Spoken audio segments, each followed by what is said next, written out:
Welcome to Electrified. It's your host, Dylan Loomis. Quick shout out to my newest patron, Blake T. Thank you for choosing to support the channel. First up, just a quick note on the latest weekly insured unit data for China. Giga Shanghai has been shut down for the Chinese holiday, but I added the data for the last 2 weeks, bringing us to about 25.6 thousand domestic registrations for the month. Comparing that number to prior first months of the quarter, you can see this most recent number is so far our best reading. Tesla China did, however, end 2022 with about 24.2 thousand vehicles of inventory, so we still need a few more weeks of data and the factory to ramp up to see where things really stand. Here we have it, Tesla's 10K for 2022. I did my best to get through it and pull out all of the most relevant data, answering some of the most burning questions. We're gonna go quickly, so here we go. Tesla ended 2022 with 127.8 thousand employees, which is actually a net increase of 29,000, while many other companies are shrinking their headcounts. For me, if I had to pick one of Tesla's most disappointing products so far, I think my answer would be the solar roof. Now, it's definitely not going to stay that way forever, but I always like to see what's going on. They said they continue to improve their installation capabilities. That's been the main bottleneck, and price efficiencies for solar roof. They're looking to hire additional personnel, particularly skilled electricians, to support the ramp of solar roof. If you know anybody, send them toward Tesla. This part's encouraging. Tesla is literally unfazed by all of the recessionary talk. They're looking to spend between $6 and $8 billion in 2023 for their capital expenditures. And then in both 2024 and 2025, they're upping that number to between $7 and $9 billion in each of those 2 years. Many people had the question, why was Tesla's free cash flow a little bit lower in Q4 relative to Q3? Here's our answer. This section is talking about net cash provided by operating activities. Their increase was offset by the overall increase in net operating assets and liabilities of $4.4 billion for the year.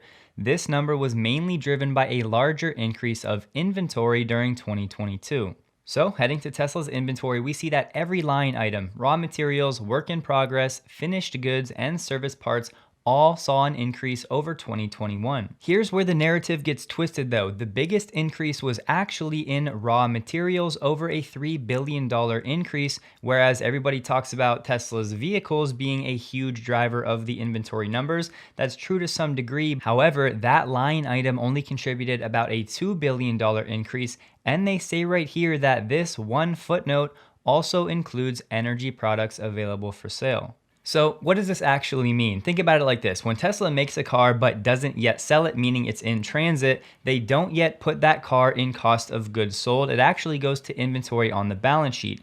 Then when the car is sold or the ownership is transferred, they'll then move it over to revenue and cost of goods sold. However, it's in that interim period where they already spent money to make that vehicle. Meaning, as these cars and energy products are in transit or making their way to the consumer, Tesla has already spent the money, but they haven't yet always been able to receive that revenue. But the bigger storyline that needs more attention is the raw materials line. As Tesla continues to scale, they're obviously going to need more raw materials to make all of these products, so they spend cash up front to acquire them, and there will be a lag before they start recognizing revenue and actually getting cash flow back from those purchases. So honestly, not at all a red flag for me. It's really just part of Tesla doing business at bigger and bigger scales. In 2022, Tesla's interest income grew to $297 million for the year, up from just $56 million in 2021. One of the benefits of having over $22 billion in cash and cash equivalents on hand,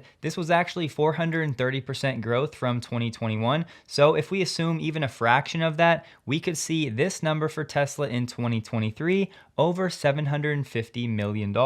For everyone that was wondering what that $4.2 billion purchase of investments was, well, it turns out it wasn't exactly bonds, but it was certificates of deposit, of which Tesla had none in 2021. So that year, they ended the year with about $9.5 billion in money market funds. Then in 2022, it looks like they took some of that money. There was a decrease of about $7 billion on that line and moved some of it to US government securities, corporate debt securities, and CDs. More cash paired with higher interest on that cash equals higher interest income. For inquiring minds, this level 1, 2, and 3 designation has to do with how Tesla actually values the fair value of these investments. Level 1 is essentially more transparent, whereas level 3 is more opaque. And if you really want to nerd out on the maturities of those investments, Tesla has about $5.1 billion that are due in 1 year or less. But even if most of them are 3-month CDs, Tesla may have been able to lock in rates between 3 and 4%, and on billions of dollars, we're talking hundreds of millions of dollars in essentially free interest income. When it comes to Tesla's deferred revenue for the automotive segment, that number grew to $2.9 billion, still sitting in deferred revenue at the end of 2022, up from $2.3 billion at the end of 2021. So this deferred revenue line grew by $600 million over the course of the year, and Tesla did recognize $580 million during the year as well. Tesla expects to recognize $639 million of revenue in the next 12 months. And yes, we will be working with deferred revenue on the energy storage side as well. That number amounted to $863 million in deferred revenue for Tesla at the end of 2022. It should be noted, however, Tesla only includes an amount here if it's a non-refundable amount. And further, that $863 million figure does not include energy leasing, which would add another $191 million, pushing the total in energy deferred revenue for Tesla over $1 billion.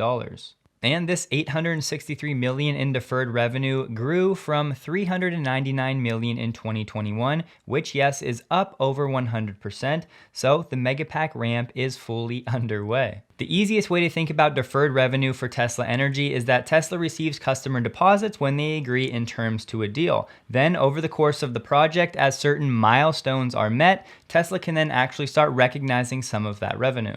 I have to admit, this right here is probably my favorite data point. So there has still been a Tesla Q bear argument out there that Tesla is losing money in the United States. If something ever happens in China, the company's going bankrupt, yada yada. Well, that narrative now is effectively dead. Now, in my opinion, it was already dead, but you get what I'm saying. Now we have data to back it up. In 2022, Tesla's income before provision for income taxes was $5.5 billion in the domestic market, aka USA. This up from losing money in the United States in both 2021 and 2020 as factories ramped, Model S and X went through refreshes, etc. So essentially out of nowhere, Tesla goes from losing money in the US to making $5.5 billion. Things happen very quick with Tesla, and yes, they're still making more money in foreign markets as well. How did Tesla do this? Well, let's take a look at their revenues by geographic area based on where they're selling their products. The United States revenue came in at $40.5 billion, up from $23.9 billion in 2021. And yes, still growing in China and still growing in other. So if you ask me, the revenue balance Tesla has right now is pretty great. About 50% of the revenue is coming from the United States, and about 50% is coming from China and other. There you have it. The narrative that Tesla is a Chinese company is officially dead in my book. Now, I'm sure some people will try to manipulate the data even still, but if you look at the trends, the United States growth for Tesla, both from top line and bottom line, is coming on very strong. This number right here just has really stood out to me. Tesla generated an additional $17 billion in 2022 over 2021 just in the United States alone. More than the entire amount of revenue Tesla generated from the US in 2020. And one last one, of course, it has to be Megapacks, the story of 2023. Their energy generation and storage inventory now sits at $1.8 billion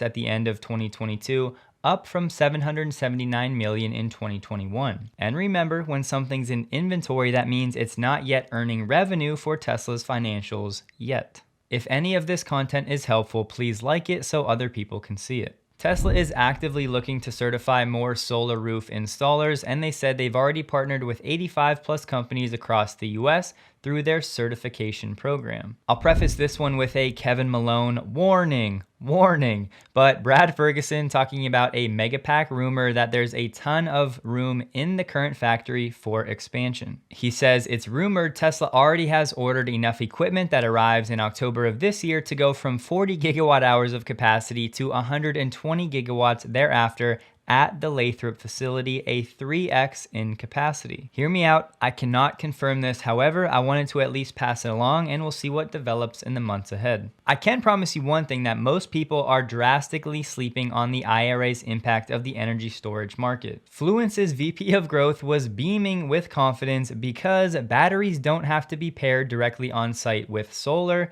now to get that 30% reduction in the upfront cost of their project equipment. Fluence is one of Tesla's competitors in the battery energy storage space. 30% off without having to plan for solar will reduce project timelines, and it will help ease some of the problems when it comes to interconnection on a crowded grid. That's been one of the main holdups in expanding battery storage. And they're saying the IRA credits have unlocked 10 years of certainty for the battery energy storage market, so Tesla racing to expand its Lathrop facility would not be a surprise. It looks like GM and Lithium Americas are going to jointly invest in the Thacker Pass mine in Nevada, very close to where Tesla is expanding its current gigafactory. We talked a little bit about the importance of Thacker Pass last week, so now GM steps in, invests $650 million to basically get the first rights to production from this mine. Should be enough for 1 million EVs per year, but production from this mine is not expected to start until 2026. And you can bet your bottom dollar if Tesla didn't already move on this Thacker Pass mine, it just means they already have the supplies it needs for years into the future. But like I always say, we desperately need more lithium production in the United States, so good for GM. Hopefully they can actually pull this off and use it well. Because yeah, I would rather not spend my money on a bailout of GM in a few years. GM released its earnings today, and here's all I think you really need to know. GM's revenue in 2022, 156 billion, Tesla's was 81 billion. GM's net income in 2022, 9.9 billion, Tesla's net income in 2022, 12.6 billion. This right here is operating efficiency at its finest. I don't love that I find myself disagreeing with Dan Ives so much lately, but he's essentially taking Mary Barra and GM at their word for all of their investor speak in the slide deck. Personally, in my book, Mary Barra and their team have very little credibility when it comes to anything that they announce publicly. So I'm with Farzad. I think GM is full of it. He had a chance to dive into GM's financials. If Rob doesn't get into it a little bit later tonight, I'll talk more about it tomorrow. I just don't want this video to be too long. The short story is dealer inventories are growing and year-over-year sales figures for GM are declining. We have the DOJ asking for Tesla for some documents about autopilot and FSD, but as I said on Twitter, so far this is routine and a non-story. Personally, I think Tesla has always protected itself in its marketing, even going back years and years, with lines like this right here and other ones like this right here, but we'll watch it and see what the next few months may bring. From Drive Tesla Canada, the in-car display has changed on the Model S Plaid, which may signify that the carbon ceramic brake kit may finally go on sale soon. A new list was put out by the Treasury going over used vehicles that qualify for the tax credit, and notably Tesla is nowhere to be found on the list, but Bentley is. However, I think what may be going on here is this is a list of manufacturers of vehicles that have provided appropriate info and have indicated vehicles are eligible for the credit. So maybe Tesla just hasn't done this yet. And yes, I know most used Teslas are over the $25,000 price cap, but I can guarantee you that all of these Bentley Bentayga hybrids are as well. I would be very leery of this article, even though the comment is coming from a presidential spokesman saying that Tesla could build an assembly plant near a new Mexico City airport. And he said Tesla will invest there in an assembly plant to export directly by air. Here's the thing though, this new airport is nowhere near Nuevo Leon, where Tesla has reportedly been in talks for building a factory. And now some superchargers in Australia are open to non-Teslas. Find me on Twitter at DylanLoomis22. Hope you all have a wonderful day. Please like the video if you did, and a huge thank you to all of my Patreon supporters.